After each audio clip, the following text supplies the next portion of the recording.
Hi guys! Welcome back to my channel. So for today's vlog, samahan niyo ako guys kasi meron na naman akong isang GL series na sobrang grabe, tuwang-tuwa ako dito kasi yung GL series na to guys, sobrang siyang may pagka-touchy ng pagiging K-drama. Sobrang ganda ng GL series na to na pinalabas nitong year lang na to. Tapos katatapos niya lang last week, 2 weeks ago. Tapos may mga fan meetings nang gagawin yung mga artist dito. So ang GL series, Thai GL series na sinasabi ko guys ay ang Love Design. Alam niyo ba mga guys na sobrang gustong gusto ko tong, una ko lang siya nakita sa mga clips sa TikTok. Tapos nung nagandahan kasi ako kay Kao. Ang artista kasi dito is si Kao at saka si Jane, mga Thai actress. Actually, itong dalawang Thai actress na to, may halo silang ibang lahi. Si Jane, alam ko parang Taiwanese siya, half Taiwanese, half Thailand. Tapos si Kao naman, I think half Korean, half Thailand. If I'm not mistaken, correct me if I'm not mistaken. So, nakakatuwa tong GL series na to kasi napakaganda niya, napakasimple. Tapos meron lang isa ditong villain, si Mina ang pangalan ni nung kanilang, ayun si Yam Matira.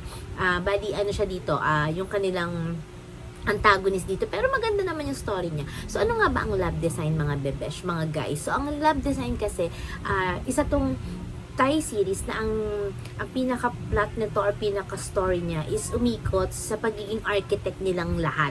Architect dito si Kao, si Jane, architect siya dito si Okbab yung pangalan dito ni Kao, tapos ang pangalan naman dito ni Jane is Rin. Tapos si Yam naman, si Yam Matira, ang pangalan niya dito is si Mind. So, magkalaban yung architect company nila architect firm nila Kao at saka ni Mind. Bali si Mind at saka si Kao, dati silang mag-ex dito. So, alam niyo naman GL series, di ba? So, sa mga nakakaalam na ng GL series dyan, alam niyo na yung ibig ko sabihin.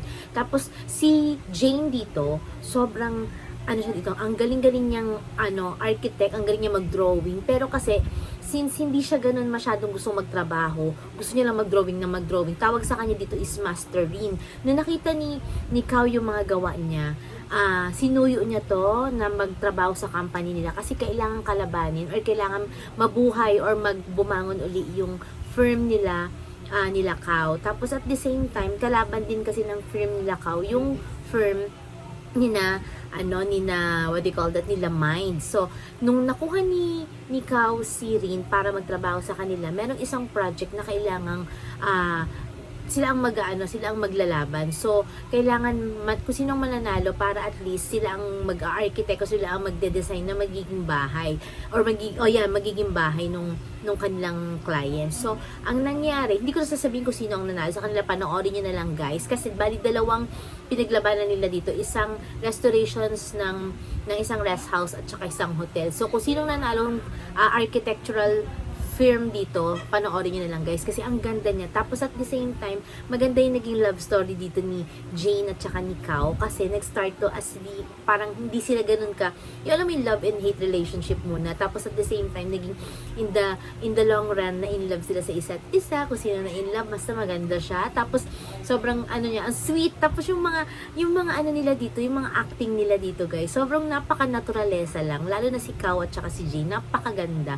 Tapos gustong-gusto ko rin dito yung pagiging antagonist ni Mind, pero at the same time napaka low-key lang ng kanyang pagiging mataray dito. Tapos at the end of the story, nagbaba din siya dito ng pride. Meron kasing pinaguhugutan or merong history na kung bakit nagalit si Kao kay Mind. So, panoorin nyo na lang guys. Ayoko mag-preempt pero maganda siya guys.